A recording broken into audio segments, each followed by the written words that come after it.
진행해도 되겠습니까? 두 번째 시간을 시작하도록 하겠습니다. 두 번째 시간에서는요, 여기 보시는 것처럼 11장 변전소, 12장 배전계통의 구성, 13장 배전선로의 정기적 특성, 그리고 14장 배전선로의 관리와 보호 부분에 대해서 설명을 드리겠습니다. 물론 이제 시험 빈도 횟수에서는 조금 떨어집니다. 다른 부분에 대해서. 저번 주에 드렸던 6, 7, 8, 9, 10장, 이 부분이 가장 시험 빈도수가 많은 부분이고요. 그 다음에 이제 11장 부분부터 시험 빈도수는 떨어지지만, 그래도 여러분들이 알고 계셔야 되는 부분이라서 그런 부분에 대해서 설명드리도록 하겠습니다.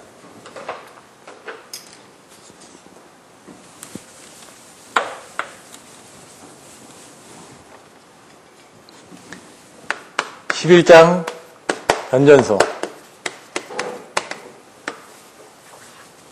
변전소가 뭔지는 다 아십니다. 전압을 변성하는 장소, 아니면 기타 기기들이 모여있는 장소. 근데 여기 이제 변전소의 정의가 나와 있는데, 그 부분들을 여러분들이 정확하게 알고 계셔야 되고, 변전소에 설치되어 있는 기기들이 뭐가 있는지를 여러분들이 확실하게 좀 이해를 하시는 그런 시간이 되셔야 될 것 같습니다.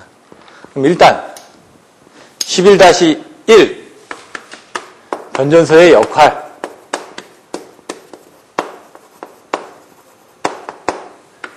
제가 좀 중요하다고 해서 빨간색을 해놨는데 동영상을 보니까 그 빨간색이 그렇게 눈에 띄지는 않더라고요. 변전소의 역할이 뭐가 있을까요? 1번, 2번, 3번, 4번 4개가 있습니다. 딱 이렇게 할 때 이제 여러분들이 그냥 하는 게 아니라 이렇게 1, 2, 3, 4 가나다라 이렇게 해가지고 외우시는 훈련을 하셔야 된다는 얘기죠. 1번이 전압의 변성과 집중, 조정. 2번이 전력의 집중과 배분. 3번이 전력 조류의 제어. 4번이 송배전선로, 변전소 부분에 대한 보호. 전압의 변성과 조정을 하는 부분이 뭐가 있을까요?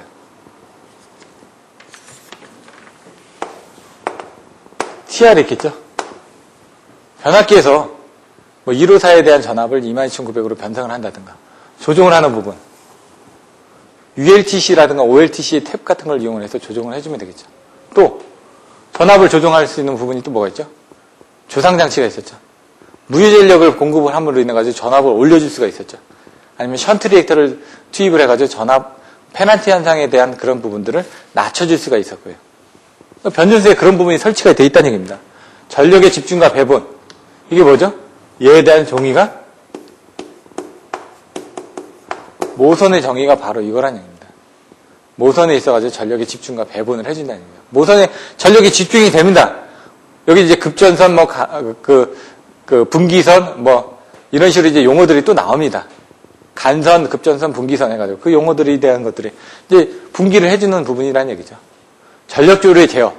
이제 조류를 제어하기 위해서 어떻게 되냐. 아까 얘기한 것처럼 ULTC들을 이용해가지고 전류의 양을, 전압을 조정해줌으로 인해가지고 전력 조류도 제어를 해줄 수가 있죠. 여기 마찬가지로 조류니까 P하고 Q의 흐름입니다. 발전기에서 발생된 유효전력과 무효전력의 흐름이 바로 전력 조류란 얘기입니다. 그러니까 P하고 Q의 흐름이니까 P를 이제 제어할 수 있는 부분들이 뭐냐. 전류를 가지고 P를 제어를 할 수가 있으니까. 변압기라든가 이런 부분. Q를 제어할 수 있는 게 아까 얘기했던 것처럼 조상장치. 그런 부분을 하시면 되고. 송배전선로 변전소의 보호부. 이게 아까 얘기한 것처럼 보호계전기죠. 이런 부분이 설치가 되어 있다는 걸 여러분들 아시는데, 그거를 이제 정확하게 이제 내용을 써주셔야 된다는 얘기죠. 그러면 이런 설비들이 뭐가 있는지 11-2 변전소의 설비에 대해서 알아보겠습니다.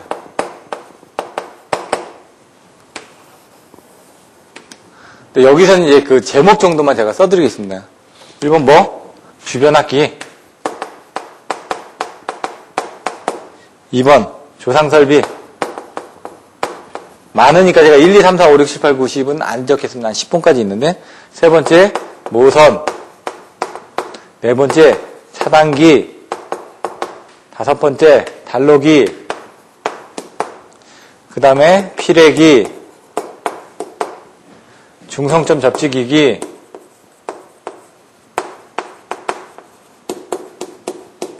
접지장치, 어싱 스위치, 뭐 DS 여기 다 나오죠. 달러기는 DS고 접지장치는 ES고 그 다음에 배전반, 판넬이 있을 거고요. 그 다음에 기타 설비들이 있다는 얘기죠. 변전소에는. 기타 설비들이 뭐냐? 뭐 UPS라든가 배터리라든가 그런 통신용에 관련된 그런 장비들도 있겠죠. 그리고 이제 그 변전소 밑에 지하에 가면 이제 지중 케이블 같은 게 프레셔 탱크 같은 것도 있습니다. 그런 것들도 이제 그 한전에 안 계신 분들은 그런 것들을 잘 모르시기 때문에 제가 765, 345, 154 뭐 이런 변전소에서 가서 찍은 사진들이 있습니다. 그런 사진들을 보여드리고 한번 설명을 드리면 조금 더 이해가 빠르실 겁니다. 왜냐면 여러분들이 눈으로 잘 못 보시다 보니까 그런 내용들을 또 설명을 드립니다. 나중에 그런 것들은 좀 시간을 두고 뭐 중간에 지금 그 파워포인트로 뭐 돼 있는 자료라든가 아니면 사진 자료들을 보고 중간중간에 제가 1장에 나오는 부분, 2장에 나오는 부분, 3장에 나오는 부분 이런 것들을 분리를 해서 이해하시기 쉽게끔 좀 설명을 드리겠습니다. 여기에는 이제 예제 문제들이 좀 중요합니다. 예제 11-1 예제를 보면요. 변전소 접지 목적에 대해서 문제가 나옵니다. 세 가지가 나옵니다. 이런 것들이 시험 문제로 또 나올 수가 있습니다. 나중에. 그래서 제가 기본서에 나와 있는 예제 문제들은 조금 주의 깊게 보시라고 말씀드렸습니다. 1번, 2번, 3번 이런 식으로. 1번이 뭐다? 기기보호. 2번 중성점 접지. 3번 근무자의 안전. 기기보호 뭐 이런 식으로 나와있죠. 접지를 함으로 인해가지고 기기가 소선되지 않게끔 보호를 한다는 얘기예요. 중성점 접지를 해가지고 아까처럼 여러 가지 보호 방식을 맞춰줄 수가 있고요. 근무자 안전은 접지를 한다 보니까 뭐 예를 들어 지금 사고가 났을 때 지락 전류를 바깥으로 빼줄 수 있는. 예를 들어 그 저희가 내선 규정에 의하면 지금 뭐 그 규정들이 좀 뭐 왔다 갔다 하다 보니까 대지전압 뭐 60V 이상에 대해서는 지락 차단 시 차단할 수 있는 장치를 시설해야만 한다라고 나와 있거든요. 그런 용어들. 그래서 여러분들이 조금 이따 배우시는 ELB, 누전 차단기 같은 걸 시설하게끔 돼 있는 거죠. 그런 용어들이 제가 그전에는 얘기했지만 코에 걸면 코걸이고 귀에 걸면 귀걸입니다. 근데 이제 그 전기에 사용되는 그 기준들이 이쪽에서는 이렇게 돼 있는데 저쪽에서는 저렇게 돼 있습니다. 그러다 보니까 애매하죠. 통일이 안 돼 있다 보니까. 그래서 좀 그런 부분이 애매한 그 기준들이 좀 있습니다. 그 다음에 11-2 예제를 보시면은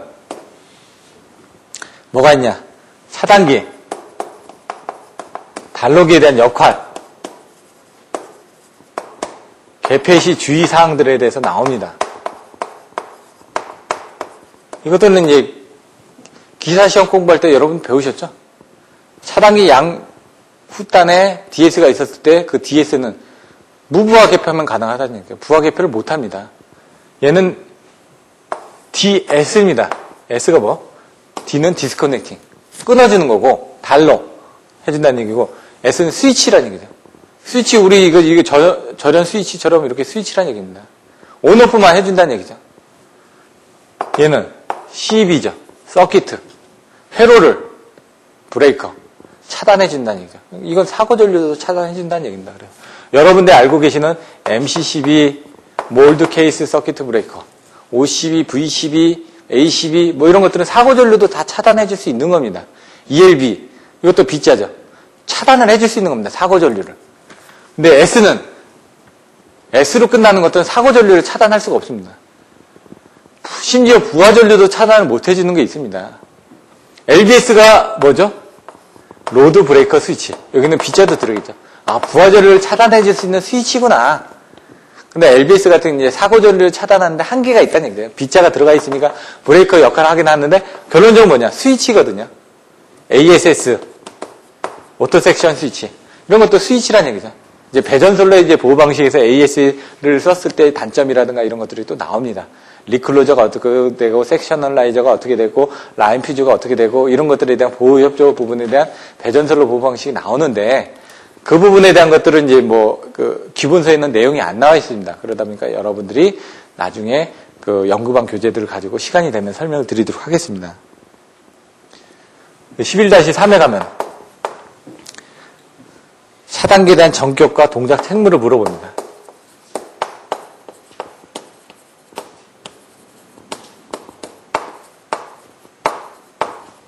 이 전격이 뭘까요?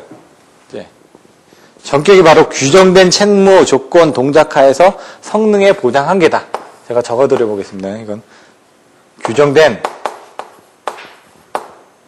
책무, 동작 하에서 성능의 보장 한계다. 제품이 보장해주는 한계라는 얘기입니다. 전격. 내가 이만큼은 쓸 수 있다는 얘기죠. 전격. 전격 전류가 얼마다, 전격 전압이 얼마다, 이렇게 나오죠. 그럼 내가 흘릴 수 있는 전격 전류는 이거 이상은 못 흘린다는 얘기입니다. 전격 전압은 이거 이상 못 건다는 얘기죠. 이제 오늘 이따가 배울 때 표준 전압, 공식 전압, 기준 전압 뭐 이런 내용들이 나옵니다. 최고 전압. 전격 전압이 바로 그 안에 들어가 있다는 얘기입니다. 그거 기준이 어떻게 됐냐? 기준 전압 곱하기 1.1배, 또 그 기준 전압 곱하기 1.15배, 이런 식으로 얘기 나오는데, 그것들이 의미하는 거에 대해서 여러분들이 이따가 송전 전압에 대해서 배우시게 될 겁니다. 1장에서. 동작 책무는 어떻게 했냐? 동작할 수 있는 책임을 대해서 한 겁니다. 저희들이 그 자동차 보험도 넣으면 어떻게 되죠? 무한 책임이 있고, 유한 책임이 있죠. 예? 이런 식으로 얘가 책임을 짓는데, 나는 이런 식으로 이런 그 상태에서 동작을 시키면은 기기의 성능을 보장할 수 있지만 그 이상의 동작을 수행을 했을 때는 이 기기는 성능을 보장할 수 없다는 얘기입니다. 그러니까 여기 나와 있는 동작 책무를 보시면은 어떻게 나왔냐? 일반형, 고속형으로 나눠진다. 일반형, 고속형 나눠진데 일반형은 5 다시 3분 다시 CO 다시 3분 다시 CO. 고속형 5 다시 얘가 몇 초냐면은 0.3초. CO 다시 3분 다시 CO 이겁니다. 5는 오픈. 사고 나면 오픈을 합니다. 오픈해놓고 일단 3분 동안은 기다렸다가 다시 클로즈 앤 오픈을 한 다음에 3분 동안 기다렸다가 클로즈 앤 오픈을 하면은 이 기기는 터지지 않고 쓸 수가 있다. 근데 이 규정된 동작 책무 이상의 가혹한 조건이 가해지면 얘는 나중에 이 기기의 성능을 보장을 못한다는 얘기입니다. 고속형 같은 처음에 0.4초 이후에 투입을 해도 얘는 견딜 수 있다. 왜냐면 처음에 사고 전류가 엄청나게 크게 흐를 거 아닙니까? 그럼 그 사고 전류를 얘가 데미지를 잠깐 먹고 있는 상태에서 그 열이 축적이 돼 있을 거 아닙니까? 기기에. 그 기기에 축적된 열을 빨리 방산을 시키고 다시 투입을 했다가 다시 견딜 수 있는 부분이 있어야 되는데 이런 고속형 같은 경우는 그런 것들을 빨리 방산해 줄 수 있는 능력이 된다는 얘기입니다. 근데 여기 0.3초 이후에 다시 클로즈 앤 오픈을 해놓고 다시 기다리라는 얘기죠. 기다리지 않고 바로 여기도 1초 이내에 다시 투입을 했다. 그래서 차단기에 문제가 생기면 우리는 책임 안 지겠다는 얘기입니다. 이게 뭐냐면 여러분들이 무슨 물건을 사는데 거기에 사용자 설명서가 나와 있습니다. 제조물 책임법 PLA 해가지고 요즘은 그게 아마 2007년도부터 바뀌었나 해가지고 내용이 나와 있습니다. 에어컨에 대한 설명서를 보면 어떻게 나왔냐면 에어컨에서 나오는 물을 마시지 마십시오. 당연히 안 먹죠. 근데 그걸 먹고 나서 문제가 생기면은 에어컨 회사에다 책임을 배상할 수 있기 때문에 그런 내용들이 나온다는 얘기입니다. 심지어 제가 보니까 사용자 설명서에 어떤 내용이 있냐면요. 사용자 설명서가 어려우시면은 제품을 사용하지 마십시오. 이런 내용도 들어있더라고요. 그래서 안에 내용들을 읽어보고 그대로 사용할 수 없을 것 같으면 쓰지 말라는 얘기입니다. 왜냐면 문제가 생겼을 경우 예를 들어 세탁기 안에 사람이 들어가게 하지 마십시오. 이런 거 사람 당연히 안 들어가죠. 근데 그런 내용을 왜냐면 세탁기 안에 사람이 들어가서 죽거나 그런 부분이 생겼거든요. 안전장치가 안에 들어가면 잠기니까 못 엽니다. 애들이 들어가면은. 그래서 익사한 경우들도 있습니다. 그런 내용들이 마찬가지로 동작 책무에서도 이런 내용들을 써준 겁니다. 그냥. 이렇게 보시면 되고요. 11-4에 보시면은 GIS 변전서. 장점, 단점, SF6 가스에 대한 부분도 나오고요. 지금 이제 기후 변화 협약 때문에 SF6 가스도 6개 지금 사용하면 안 되는 가스 중에 하나입니다. 뭐 CO2라든가 여러 가지 부분인데 SF6 같은 경우는 한 1000년 동안은 그게 안 없어집니다. 한번 만들어진 상태에서. 그러니까 예를 들어 뭐 비닐 같은 거는 쓰레기 더미에다 파묻었다. 그럼 얘가 한 150년 정도 지나야지 분해가 됩니다. 이런 식으로. 근데 얘는 1000년 동안 분해가 안 됩니다. 그러다 보니까 이런 걸 규제하는 그런 조건들인데 아주 미량밖에 안 되죠. CO2가 이제 그 가장 많기 때문에 그런 기후 변화 협약에서 그 CO2를 저감하기 위해서 여러 가지 부분을 많이 하죠. 그런 내용들도 나중에 보면 여러분들이 추가적으로 좀 더 아셔야 되는 내용 등에 들어가 있습니다. 왜냐하면 스마트 그리드에 관련된 내용이 나올 때 그런 기후 변화 협약이라든가 이런 그 에너지 절감에 관련된 내용들이 또 나옵니다. 그다음에 뭐 다른 것들도 있네. 그냥 11-7의 단락 용량 경감 대책. 이거 25점짜리로도 빈번하게 나왔습니다. 10점짜리로도 나오고. 작년엔가 이게 단락 용량 경감 대책이 25점짜리로 아마 나왔던가 그럴 겁니다, 아마. 그 다음에 11-9에 스카다. 스카다가 뭔지는 알아야죠. HMI, MMI. 뭐 다 똑같은 용어인데, 스카다는 슈퍼, 바이저리, 컨트롤, and 데이터 액퀴지션. 관리자가 제어하고 데이터를 취득하는 거다. 그러니까 일반적으로 이제 그 HMI나 이런 것들은 휴먼맨 인터페이스거든요. 사람이 앞에서 눌러서 하는 겁니다. 얘 같은 건 뭐냐면 이제 사실 옛날 같은 경우는 변전소도 보면 사용자가 직접 가서 이렇게 보고 전력일지 쓰고 그랬었는데 요즘은 어떻게 되죠? 통신이 발달되다 보니까 보호계정기에도 보호기능, 통신기능, 이벤트 기능, 자기진단 기능. 저는 이제 보호계정기. 그러면 아까 뭐라고 그랬죠? 아날로그도 있고, 정지형도 있고, 디지털형도 있고, 나눠진다는 얘기입니다. 이게 옛날 삐삐 썼으면은 유선전화기 쓰다가 지금 무선전화기 쓰는 거죠. 이런 식으로. 디지털형에 대한 보호계정기에는 뭐 장단점을 쓰시오. 이렇게 특징을 쓰시오. 저는 외웠습니다. 이게 뭐 보통 이자다. 요즘 이자들이 막 올라가니까. 보호기능, 통신기능, 이벤트 기능, 자기진단 기능, 이런 식으로.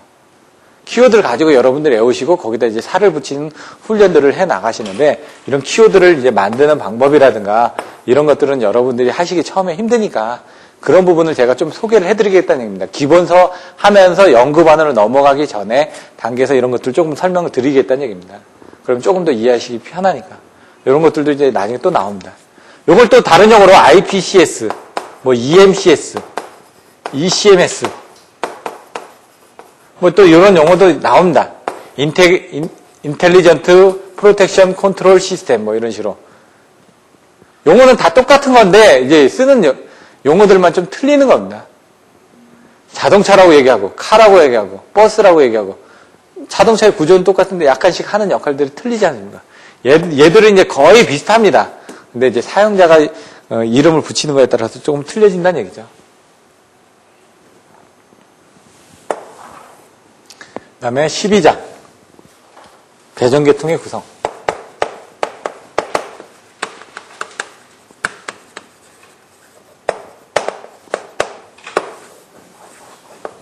배전계통에서는 어떻게 구성이 됐을까요?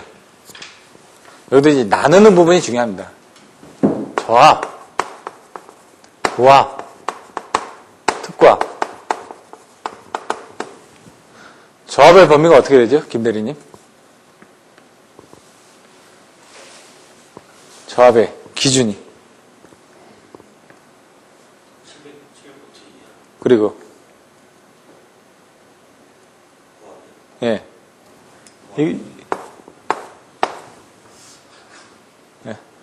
이걸 딱 정확하게 아셔야 됩니다. AC 600V, DC 750V, 고압 AC 얼마? 7000V, AC 7000V 이상, 이하. 여기 600V 이상하고 이렇게 되겠죠? 이렇게. 근데 이거는 우리나라 기준이고요. 외국 기준. 거기 이제 LV, MV 이렇게 나타나는데 LV가 얘는 1000V입니다. 1000V. MV가 이거 30 5kV인가?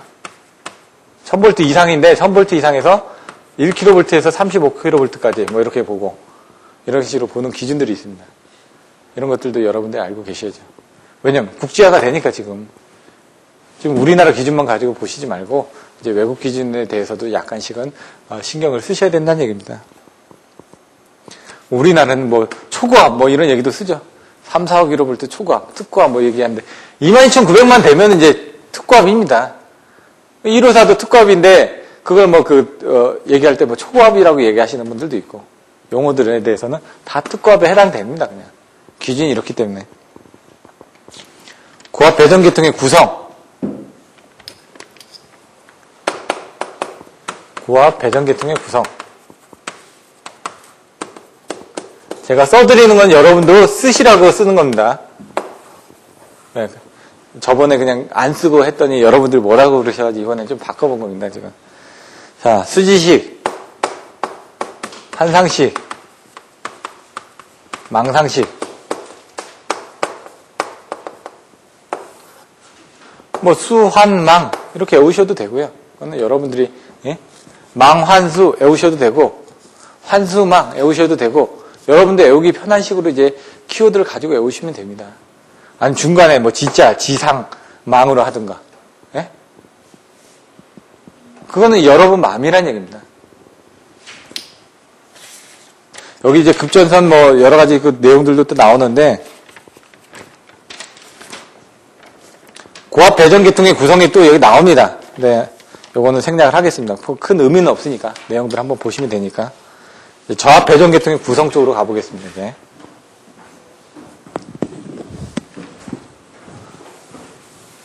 요거는 이제 지우겠습니다, 지금.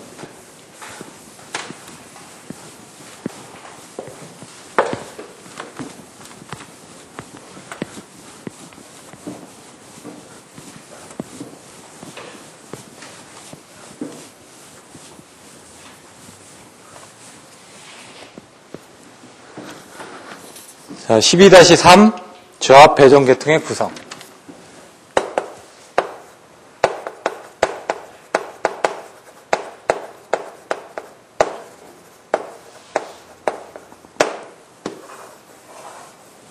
여러분들이 이제 나중에 가서 첫 번째 주하고 두 번째 주에 대한 거는 여러 번 한번 보시면서 그걸 한번 정리를 해가지고 그걸 들고 다니시면서 좀 보셔야 된다. 그래서 거기에 이제 살을 붙이는 작업들을 이제 오늘 조금 이따부터 1장부터 설명을 드릴 텐데 거기에 대해서 또 살을 붙여서 넣으시는 훈련들을 계속 하셔야 됩니다.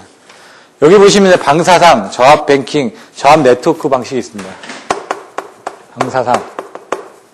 제가 중요하지는 않다고 했습니다. 근데 이제 시험에 나왔을 때 쓰실 수 있어야 되니까. 저압 네트워크. 세 가지가 있다. 방사상, 저압 뱅킹, 저압 네트워크. 왜냐면 배전 부분이 조금 그 시험 빈도수에서는 작지만은 나왔을 때는 10점짜리, 25점짜리로 같이 나올 수가 있습니다. 뭐 고압 배전 계통의 구성하고 저압 배전 계통의 구성에 대해서 설명하시오. 나올 수도 있고 아니면 10점짜리로 저압 배전 계통의 구성에 대해서 설명하시어도 나올 수가 있으니까. 여기 이제 캐스케이딩이라는 부분이 나옵니다. 뭐 디스크리미네이션 또 이런 용어들이 나오긴 하는데 이건 좀 실무적인 부분인데 저압 뭐 캐스케이딩 이런 내용들이 나왔는데 그게 좀 잘 이해가 안 되실 것 같아서 제가 그것만 한번 설명드리겠습니다. 이게 변압기 2차 측에 사고가 나면은 사고 전류가 큽니다. 여기 한 40카 나왔다. 그럼 여기는 이제 좀 줄어들겠죠. 한 30카가 나오고 여기는 한 20카가 나오고 이런 식으로 이제 임피던스가 늘어나니까 저압에서는 고장 전류가 점점 줄어들겠죠. 물론 안전공사에서 이제 차단기 용량 선정하는 기준들은 좀 틀립니다. 약간. 그런데 여기에 캐스케이딩이 되는 MC12를 달게 되면은 여기 지금 30카짜리고 20카지만 고장 전류가 줄어들지만 얘 캐스케이딩의 의미는 뭐냐면요. 일반적으로 사고 전류가 이런 식으로 피크치를 치게 됩니다. 그러면 이 피크치에 견딜 수 있는 제품을 써야 됩니다. 그게 이제 40카란 얘기입니다. 근데 캐스케이딩이 된다는 건 뭐냐면 퓨즈하고 똑같습니다. 이런 식으로 에너지를 줄여준다는 얘기죠. 그래서 실질적으로 40카가 흐르지만 얘가 40카가 흐르기 전에 요 설치되어 있는 MC12 차단기가 40카가 흐르기 전에 한 15카다. 이 에너지를 면적을 봤을 때 한 15카 정도로 차단을 해준다. 이렇게 해주는 역할을 해주는 부분이 여기 달려있다 그러면 실제로 여기 40카를 써야 되는데 어떻게 될까요? 줄여줄 수가 있겠죠. 요 밑에 30카짜리가 15카짜리로 줄여줄 수 있다는 얘기입니다. 20카짜리도 15카짜리로 줄여줄 수 있다는 얘기입니다. 그럼 30카짜리는 30만 원인데 15카짜리는 15만 원이다. 훨씬 더 경제적이겠죠. 이런 식으로 해가지고 이렇게 줄여줄 수 있다라는 게 캐스케이딩입니다. 이게. 거기 안에 여러 내용들이 있는데 사실 이게 좀 와닿지가 않으실 겁니다. 그 내용들 설명된 게. 근데 이런 식으로 생각을 하시면 됩니다. 맨 위에 설치되어 있는 차단기가 피크치를 급격하게 밑으로 제한해 줌으로 인해 가지고 그 밑에 있는 기기들이 절연이 우수해져 가지고, 왜냐면 사고 전류가 이 이상은 흐를 리가 없으니까 이 차단기에 의해서 무조건 차단이 되기 때문에 얘들은 조금 더 경제적인 부분을 쓸 수가 있다라는 게 캐스케이딩의 원리입니다. 디스크리미네이션은 뭐냐면 차단을 해줄 수가 있다는 얘기입니다. 그냥 차단을. 전류를 차단해주거나 아니면 시간을 차단해주거나 해가지고 선택적으로 여기 차단, 여기 차단, 여기 차단 이렇게 해줄 수 있다는 얘기입니다. 나중에 이제 보호계정의 특성 곡선을 보시면은 요 지점 같은 경우는 이제 사고가 나니까 이렇게 빨리 떨어져야 되겠죠. 여기가 전류고 여기가 시간이다. 그럼 사고 전류가 작았을 때 시간이 늦고 사고 전류가 컸을 때 시간이 빨리 떨어져야 되는 게 바로 이게 반환시 특성 곡선이라고 설명을 드렸습니다. 이게 노멀 인버스, 베리 인버스, EI 이런 식으로 나눠지는데 기울기에 따라서. 근데 얘는 전격 전류가 작으니까 여기서 시작할 거죠. 얘는 전격 전류가 이거보다 좀 크겠죠. 왜냐면 여러 개가 더 붙으니까. 그럼 얘는 거기가 아니라 여기서부터 이렇게 시작한다는 얘기죠. 얘는 전격 전류가 더 크니까 여기서부터 시작하고 이런 식으로. 그럼 여기하고 여기 부분은 자동적으로 시간 협조가 난다는 게 디스크리미네이션입니다. 전류에서도 이렇게 차이가 나고 시간에 대해서도 차이가 난다는 게 디스크리미네이션입니다. 이렇게. 근데 요거는 그렇게 중요하진 않고 요 캐스케이딩 부분은 이제 시험에 나오니까 10점짜리로 나올 수가 있으니까 그렇게 보시면 될 것 같습니다. 스폰 네트워크 방식이 있습니다. 네. 요거는 25점짜리라 가지고 고압 스폰 네트워크 방식만 따로 나올 수가 있습니다. 근데 책에는 이게 저압 배전 계통의 구성 안에 스폰 네트워크가 들어있다 보니까 이게 저압으로 볼 수도 있는데 사실 이제 고압으로 보실 수도 있습니다. 고압 스폰 네트워크 방식. 스폰 네트워크가 뭐냐면 이제 변전소 두 군데서 선로를 3개 이상 받는 겁니다. 절대 정전이 일어날 리가 없겠죠. 왜냐면 한쪽 변전소가 죽어도 나머지 변전소는 살아있을 거니까. 그럼 그쪽에서 전기를 받아가지고 쓰는데 이렇게 3개를 이제 그리면 그립니다. 차단기 그리고 변압기 그리고 여기 퓨즈 달고 네트워크 프로텍터 달고 이렇게 이제 그림들이 있습니다. 그 그림은 제가 생략을 하겠습니다. 요거 이제 장단점들도 있는데 여기 이제 보호 방식이 이제 3가지가 나옵니다. 어떤 보호를 할 수 있다. 근데 이제 저는 처음에 어떻게 했냐면 제가 이제 대전에서 올라갔다 내려갔다 하지 않습니까? 그래서 기관차를 생각을 했습니다. 그럼 역무차도 있고 그래서 처음에 역무차로였습니다. 역무차. 역전력 차단, 무전압 투입, 차단압 투입. 근데 이렇게 오니까 좀 불편하더라고요. 그래서 지금은 어떻게 했냐면 역참으로였습니다. 역참으로. 왜 이렇게 했냐면 역전력 이건 차단입니다. 차단. 이건 차전압 투입입니다. 투입. 이건 무전압 투입입니다. 얘는 차단이 되고 얘는 투입이 되고 얘는 투입이 된다. 이렇게 이제 생각을 하시면 되고 얘는 숫자가 어떻게 되냐면 67입니다. 6 다음에 7이 나온다는 얘기예요. 그럼 얘는 뭘까요? 7 다음에 8이 나오면 되겠죠? 이렇게. 이게 8이 나왔으니까 또 8이 나온다는 얘기죠. 그리고 이제 4가 나오면 됩니다. 이렇게 오시면 됩니다. 6, 7, 7, 8, 8, 4. 앞에 대가리 6, 7, 7, 6, 7, 8, 7, 8, 4. 이렇게 오셔도 돼요. 6 다음에 7이니까 7, 7 다음에 8이니까 8, 8 다음에 4가 나왔다. 이렇게. 외우실 때 이제 리듬 가지고 여러분들 그냥 외우는 것보다 노래식으로 해가지고 그냥 흥겹게 이제 외우셔도 되죠. 그리고 역차무 6, 7, 8 이렇게 오시면은 쓰실 수 있다는 얘기죠. 얘는 차단이고 얘는 투입이다. 역전력이 흘렀을 때, 이쪽으로 역전력이 흘렀을 때 차단을 시켜라. 차전압이 생기면은 투입을 시켜라. 무전압. 이 앞에 무전압이 생겼다. 그러니까 죽었다가 여기가 살았다. 여기가 무전압이고 이쪽이 살았다. 그러면 여기 무전압이 됐다. 그러면 바로 투입이 되라. 이런 식으로 해가지고 스폰 네트워크다 보니까 자기가 그 자동적으로 정전 없이 빨리 투입돼서 운영을 하기 위한 그런 조건들입니다. 사고가 났으니까 역전력이 흐를 거 아닙니까? 요 지점에서 사고 나면은 여기도 전류가 흐르고 여기서도 흐르겠죠. 그럼 얘가 봤을 땐 역으로 전력이 올라가는 거 아닙니까? 그런 땐 차단을 해라. 요거는 이제 어떤 조건이 됐을 때 차단이 된 상태에서 어떤 조건이 되면 투입을 해라. 그런 내용들이 나와 있는 겁니다. 요거에 대해서는 기본서에는 자세하게 내용이 안 나왔고 요 정도만 나와 있기 때문에 제가 이 정도만 설명드리는 겁니다. 여기 이제 변압기 선정 조건이 어떻게 되고 각각의 보엽조가 어떻게 되고 이런 것들은 연구반의 교재에 가면 나와 있습니다. 근데 기본서에는 내용이 안 나와 있다 보니까 제가 그거는 좀 생략을 하도록 하겠습니다. 12-4 배전설레 전기 방식.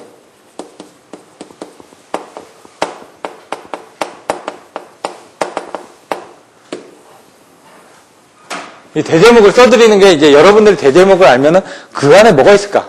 배전설레는 전기 방식이 어떻게 나눠져 있을까? 한번 생각을 해보십시오. 그럼 뭐로 나눠졌죠? 아까 배전설레에서 처음에 할 때 여기 배전계통의 구성에서 어떻게 나눠졌죠? 저압, 고압, 특고압으로 나눠졌습니다. 얘도 배전설레의 구성이 어떻게 될까요? 고압하고 저압으로 나눠지겠죠. 이렇게 생각을 하시면서 이제 써보시라는 얘기입니다. 왜냐면 다 연관이 돼 있으니까. 여기서는 이제 고압에서는 어떤 방식이 있을까요? 고압에서 단상을 쓰나요? 저희가? 안 쓰죠. 삼상만 쓰다 보니까 삼상 3선식, 삼상 4선식 이런 방식을 쓴다는 얘기죠.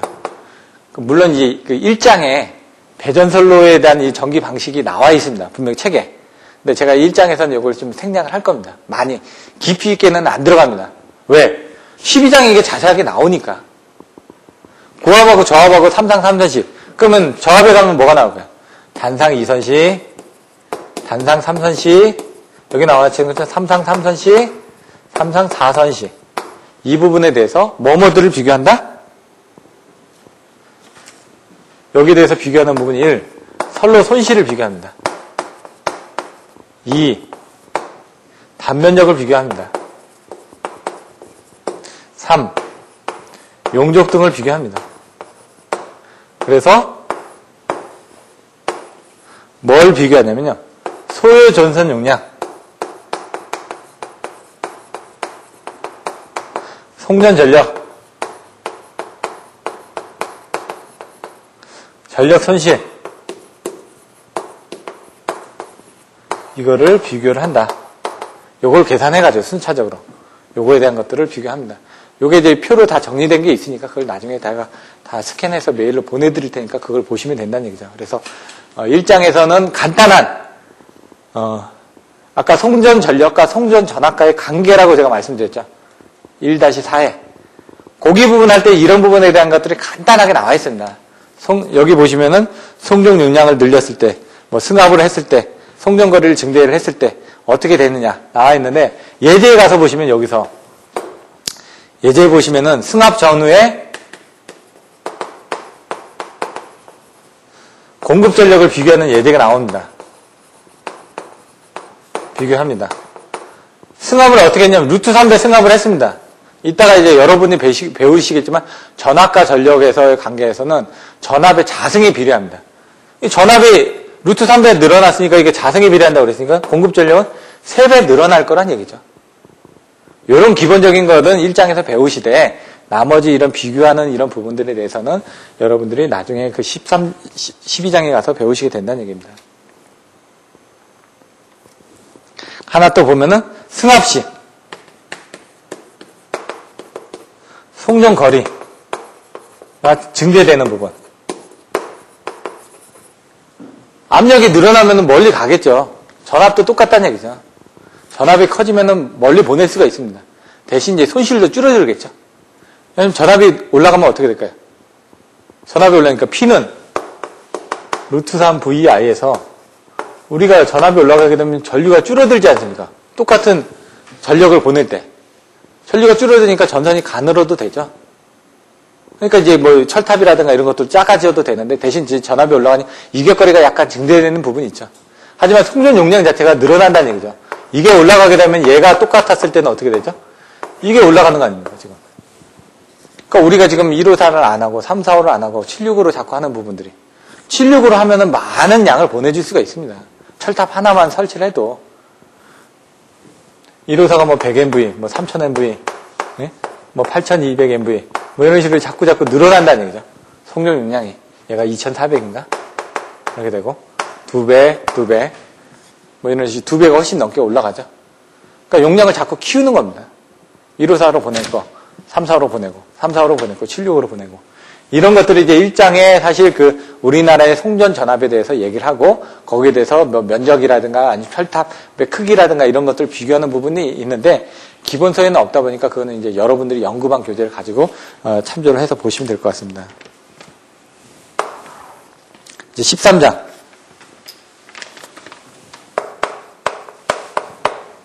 배전선로의 전기적 특성.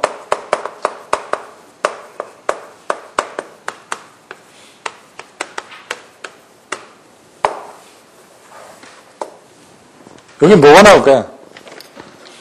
4장에 있는 선로정수가 또 똑같이 나옵니다.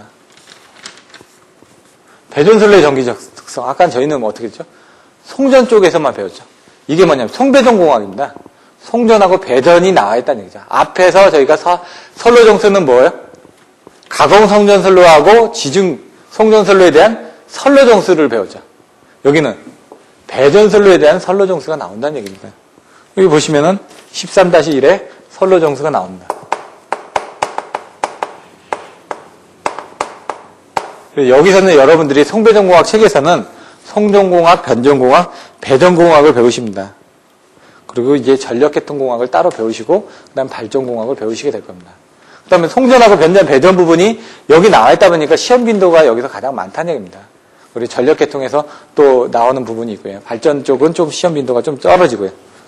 선로정수에는 뭐가 있다고요? R을 치지. 똑같이. 근데 여기서 이제 집값은 이제 무시해도 되니까 R을 치분만 본다는 얘기입니다. 그럼 앞에서 배웠던 RLC하고 똑같이 이제 여러분들 보시면 될 것 같습니다. 13-2 전압강화. 우리가 고압송전선에서는 전압강화가 그렇게 많이 일어나지가 않습니다. 왜냐하면 전압이 세고 임피던스가 작기 때문에. 근데 여기는 어떻게 되죠? 임피던스가 큽니다. 그렇기 때문에 전압강화가 크죠. 그래서 저희들이 그 변전소를 설계하다 보면 22,900에서 380으로 안 하고 중간에 6,600이라는 전압을 넣는 것들은 전압강화가 크기 때문에 어느 정도 중간에 고압을 써야 될 필요가 있다는 얘기죠. 그런 경우에 이제 전압강화를 줄여주기 위해서 이런 고압을 사용하는 거죠. 여기서 보시면은 역기전력. 전압에 관련된 부분이 나오기 때문에 역기전력. 그리고 전압강화율. 전압 변동률. 그리고 전압강화를 증명하는 부분. 이런 문제들이 나온다는 얘기입니다. 요거 10점, 전압강화 증명은 10점짜리 내지 25점짜리로 나옵니다. 그래서 나중에 보시면 이렇게 해가지고 뭐 하는데 PR 플러스 QX는 VR의 자승. 이걸 증명하시오. 그렇게 나오는데 뭐냐면 무효 전력의 변동이 전압에 의해서 뭐 기인함을 증명하시오. 그러니까 저희가 얘기했던 PF 컨트롤하고 QV 컨트롤인데 유효 전력에 의한 변동보다 무효 전력에 의한 변동에 의해서 전압이 변동됨을 증명하시오. 이런 것들이 나옵니다.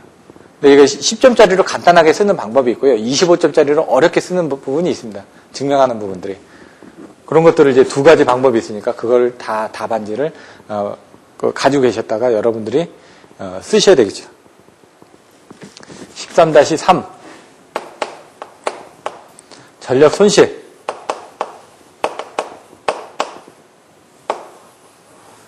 이제 손실이란 부분 중요하다는 걸 아시겠습니다.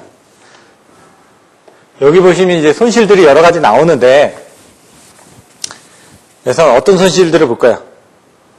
전선 그리고 케이블에 의한 손실을 먼저 봤습니다.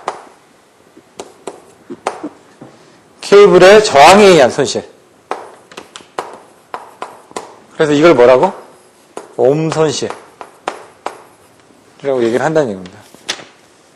이거를 열손, 전류가 흐르면서 생긴 I 자승 R이라는 얘기죠.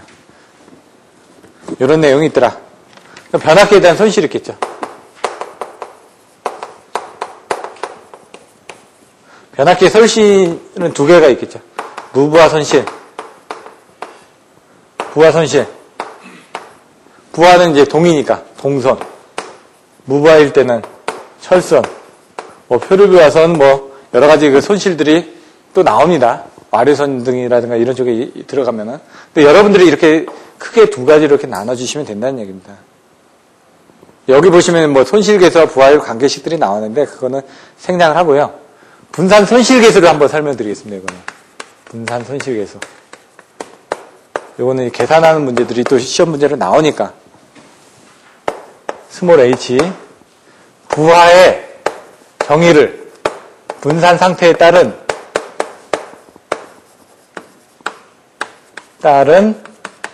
전력 손실의 정도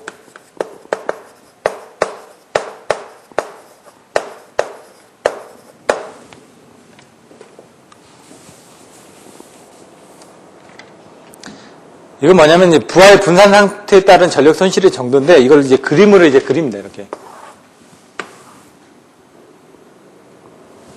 이렇게 정도 그리면 되겠네. 그림 분산 부하율 그리고 손실계수 분산 손실계수 그리고 관련되어 있는 방정식 계산하는 방정식 이렇게 나눠지면은 총 4개로 그려진다, 이렇게. 근데 이제 책에 있는 그 순서를 좀 제가 바꿔봤습니다. 여러분들이 조금 이해하시기 쉽게끔. 먼저, 말단일수록 큰 부하. 이거는 평등 부하. 얘는 송전단일수록 큰 부하.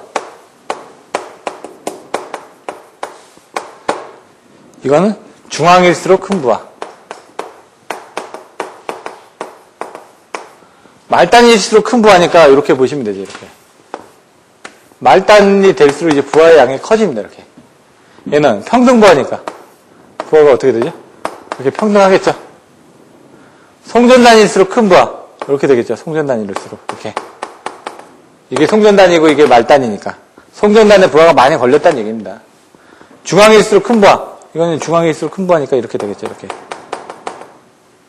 근데 이제 이게 부하 형태고, 그거에 대한 것들을 그림을 그리다 보니까, 얘는 이런 식으로 이제 전류 부분이 그려지고, 얘는 점차 똑같이 감소를 하니까 이런 식으로 이제 전류 분포가 그려지고, 얘는 이렇게 지수함수적으로 감소되는 식으로 전류 분포가 그려지고, 얘는 이걸 이렇게 나눠서, 여기까지는 아까 이게 감소하는 부분이니까 어떻게 됐죠?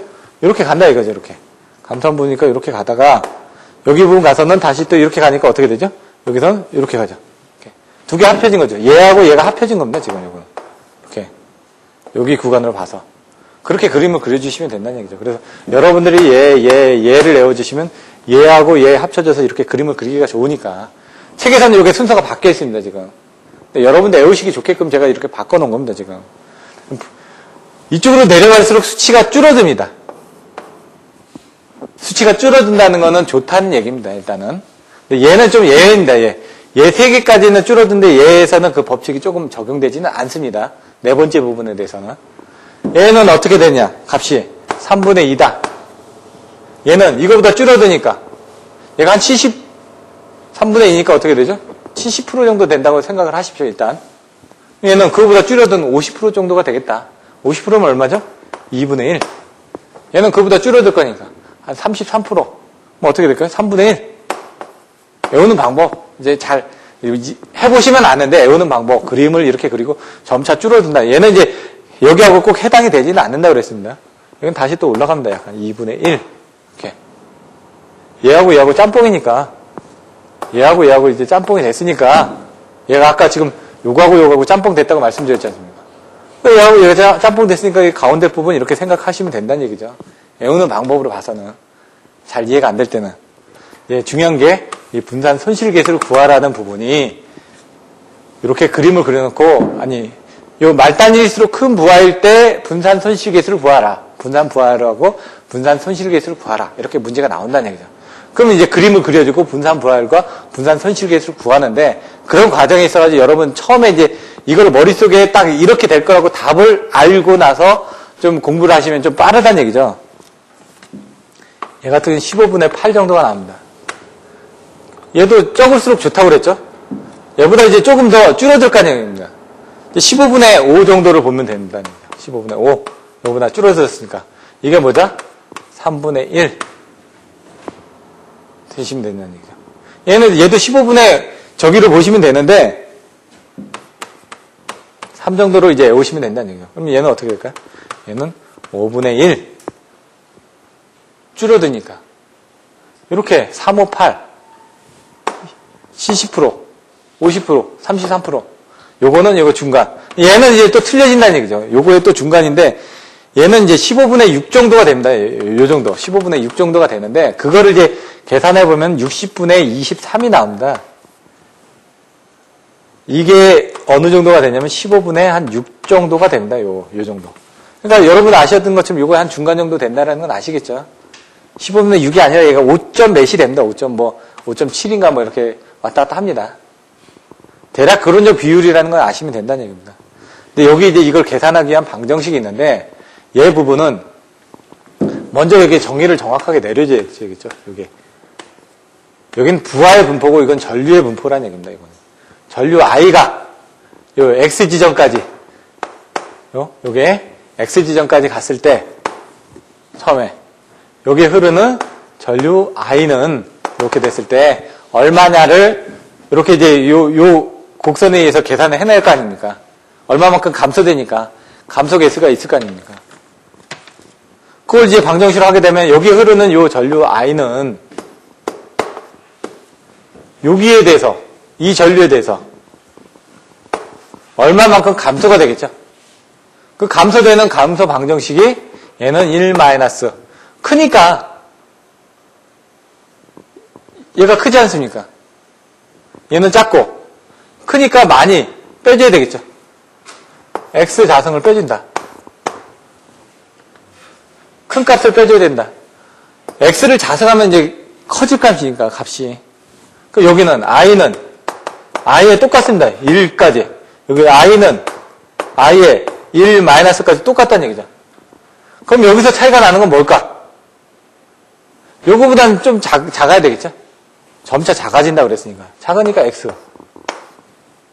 자성이 하나 빠졌다는 얘기죠. 여기 이제 더 작아져야 되겠죠? X에 요 바깥에 이제 자성이 붙는다. 이렇게 이제 이해를 하시면 되는 거죠. 외우는 방법에 대해서도. 그러면 이제 나중엔 잘 모르겠는데 이 책을 딱 봤을 때, 책의 이 내용을 봤을 때 머릿속에 딱 보인다는 얘기죠, 이게. 얘는 어떻게 될까요? 나눠서. 여기 때는 여기 때는 여기 때는 요 방법이, 여기 때는 요 방법이 이렇게 들어간다 이거죠. 그 두 개를 해서 나눠서 분해해서 쓰시면은 나중에 이 값들이 나온다는 얘기입니다. 요 값들이 이렇게. 좀 어렵지만은 이제 외우는 방법들에 대해서도 간단하게 지금 안내를 해드리는 겁니다.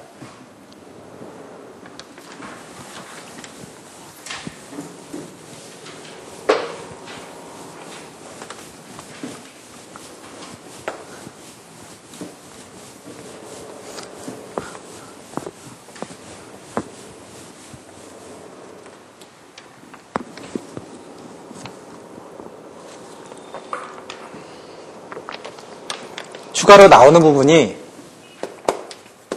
변압기 손실이 나온다. 아까 나왔던 것처럼 뭐야? 철선, 동선. 철선이 뭐라고요? 무부하선. 동선이 뭐라고요? 부하선. 네, 뭐 표류 부하선은 뭐 여러 가지 와전류선, 뭐 여러 가지 에디 커런트 뭐 이렇게 나오죠. 또 나중에 그런 부분은 보시면 될 것 같고요. 이거를 감소하기 위한 대책이 뭐가 있는지. 감소 대책에 대해서 나옵니다. 변압기 소음에 대해서 소음에 관련된 문제들이 25점짜리로 나왔습니다. 변압기 소음에 관련돼서 답을 쓰라고. 변압기 효율에 대해서도 또 나옵니다. 효율. 여기 세 가지 효율이 있습니다. 첫 번째 실측, 그리고 뭐 귀약 효율, 전일 효율 이런 식으로 나오는데 이것들이 뭘 의미하는지 한번 책을 찾아보시면 될 것 같습니다. 그 예제 13-9번을 보시면요. 철선과 동선이 같을 때 효율이 최대가 됨을 증명하시오. 최대가 됨을 증명하라. 이런 것들이 이제 나오는 부분들이 있죠. 쉐링 브릿지 같은 것도 그렇게 되는 거죠, 이제. 보면, 쉐링 브릿지 같은 거 보면은,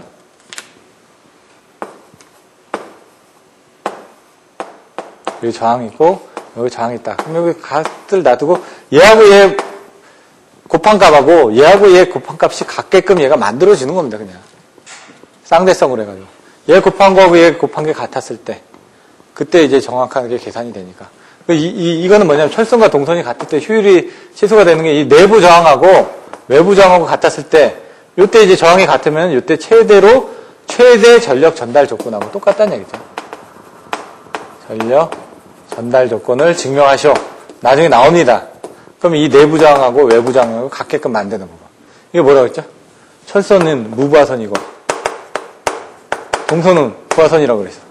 마찬가지로 내부, 외부 개념을 이렇게 여러분들이 이해를 하시면 된다는 얘기죠. 그래서 하나만 아시지 말고 다른 것들도 이렇게 좀 연관해서 여러분들이 알고 계시면 조금 더 오래 잊어버리지 않고 암기를 하실 수가 있다는 얘기입니다.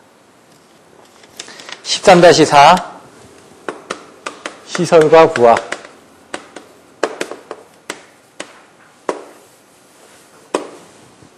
여기에는 이제 이번에도 10점짜리로 나왔었죠. 수용률, 부등률, 부하율, 뭐 수등하, 뭐 이렇게 외우셔도 되고, 수등률 외우셔도 되고, 수부율 외우셔도 되고, 수부하 외우셔도 되고, 순서를 여러분들 바꾸셔도 된다고 그랬습니다. 대신 이게 뭐가 의미하는 건지 정확하게 나중에 설명을 드릴 겁니다, 또. 제가 외우는 방식이고, 또 여러분들 외우는 방식은 또 틀려질 수가 있다는 얘기입니다. 13-5 변압기와 부하.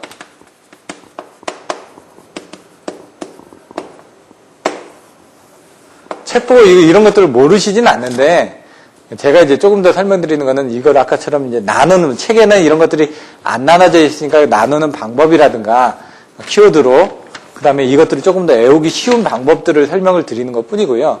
그것들을 이제 외우는 건 여러분 몫이라는 얘기죠. 변압기 용량을 결정합니다. 어떤 식으로 용량을 결정하는지 그냥 그 정도만 알고 계시면 될 것 같고요. VV 결선 변압기의 출력이 어떻게 되는지. 출력. 뭐 이용률 같은 거 나오죠. 이렇게 델타 결선에서 얘가 하나가 없어져서도 두상 가지고 공급을 할 수 있는 겁니다. 57.7% 나오죠.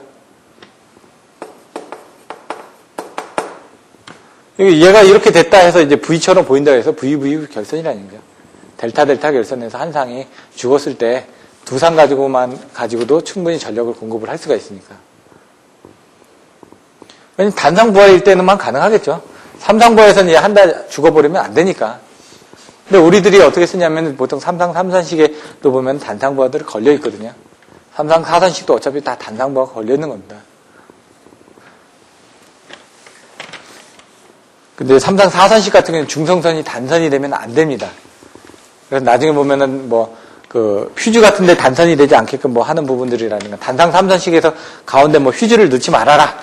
뭐 이렇게 나오는 부분들이 나옵니다.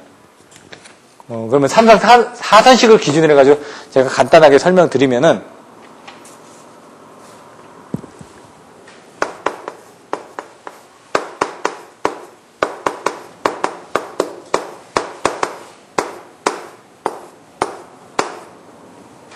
여기에 부하가 걸렸습니다, 이렇게.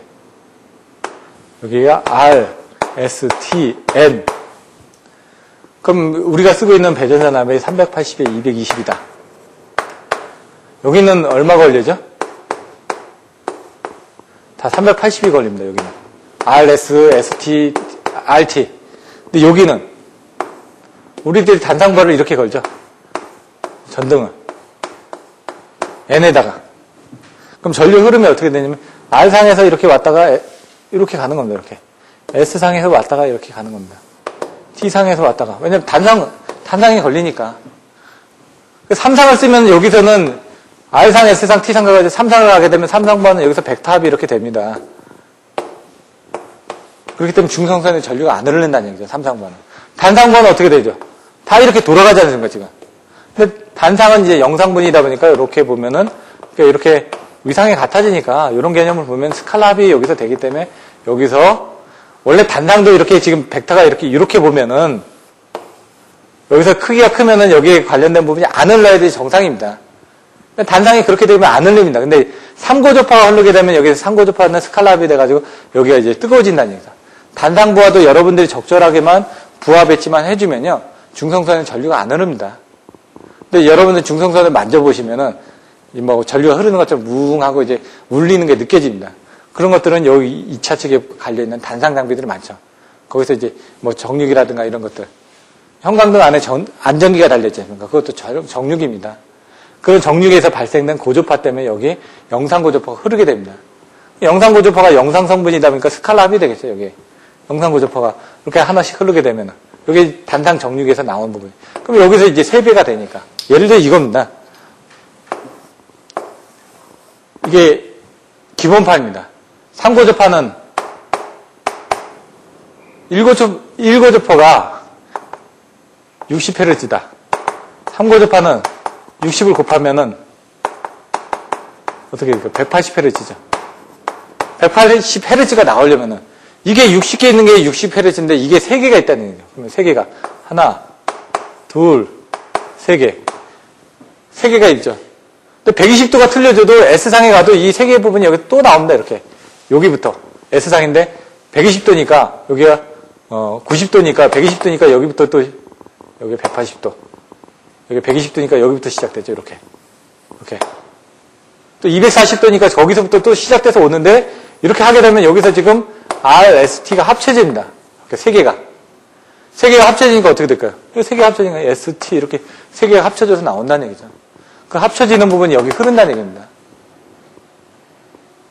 여기서는 어떻게 돼요? R상이 이렇게 했으면 S상은 이렇게 오고 T상은 이렇게 오고 여기서 합쳐지면 요 지점에서 봤을 땐 0, 요 지점에서 봤을 땐 0, 요 지점에서 봤을 땐 0 이렇게 이제 다 합쳐지는데 여기는 그게 아니라 요 지점에 봤을 때 3배가 되니까 그런 전류가 여기 흐르기 때문에 여기 과열이 된다는 얘기입니다. 이런 내용이 있고요. 만약 여기 지금 220V가 걸립니다. 여기도 여기 220V, 220V, 220V가 걸립니다.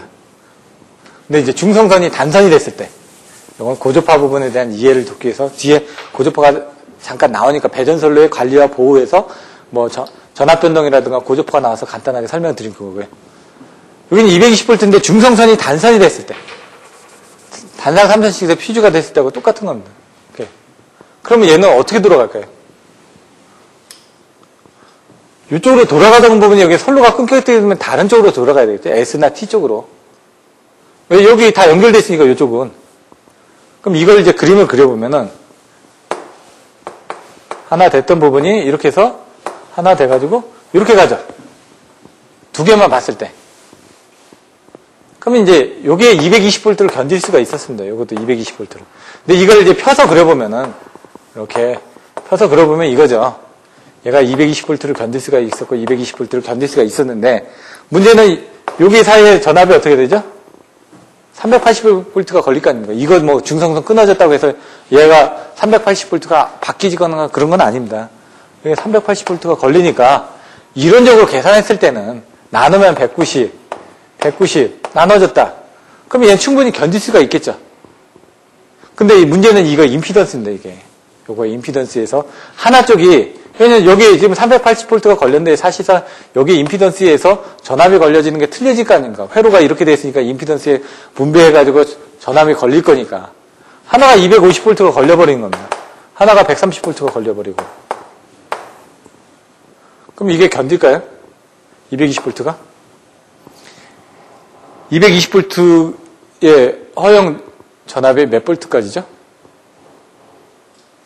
요 다음에 14장에서 나옵니다. 110V, 220V, 380V. 여기 허용 전압 기준이 어떻게 됐나요? 우리나라는? 몇 볼트죠, 여기? 사장님? 몇 볼트죠? 6볼트. 여기는 몇 볼트죠? 6% 생각하시면 된다. 6, 622, 622, 13볼트. 요거는 10볼트를 생각하시면 돼요. 10%, 38볼트. 여기는 6% 정도, 여기는 10% 정도. 요것들을 알고 계셔야죠, 기본적으로. 근데 이제 한자는 이제 또 틀려지죠, 한자는. 22,900 같은 경우는 전압 강화를 5% 이상, 5% 미만으로 해서 이제 또 나눠집니다. 전압에 대한 기준이. 조금, 요거는 이제 일반적으로 우리가 쓰고 있는, 그런 전기 산업법에 의한 부분이라고 그러면, 이건 한전에 대한 기준이 이렇게 또 틀려진다는 얘기입니다. 거기서는 22에서 23.8kV까지 이런 식으로 전압 기준이 나와 있습니다. 2에서 4%까지일 때 몇 프로다, 이런 식으로. 그런 것들을 알고 계셔야죠. 왜냐면, 이런 것들은 당연히 써주셔야 되고, 기본서에 나와 있으니까. 근데, 한전의 기준을 좀 써주셔야 된다는 얘기예요. 우리는 발성 배전을 보고 있으니까. 기본적인 써주면서 한전에 관련된 내용들을 좀 써줬을 때, 여러분들이 좀 더 점수를 받는다는 얘기입니다. 저번에, 다른 사람하고 똑같이 쓰면 점수가 똑같이 나오지 않나요? 그럼 차별화해주기 위해서 어떻게 써줘야 됩니까? 그럼 기본적인 거는 다 써주되, 차별할 수 있는 부분이 한전의 내용을 좀 써주셔야 된다는 얘기죠. 그래서 요거 같은 게 이제 그런 식으로 소선될 수가 있다는 얘기입니다. 그래서 임피던스 같은 것도 이렇게 해서 잘 보셔야 되는 부분입니다. 요거 또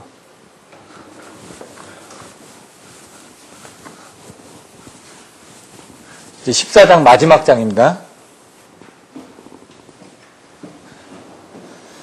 14장은 저기가 안 되는데 일단 잠깐 쉬었다가 여러분들이 14장 부분 설명을 드리도록 하겠습니다.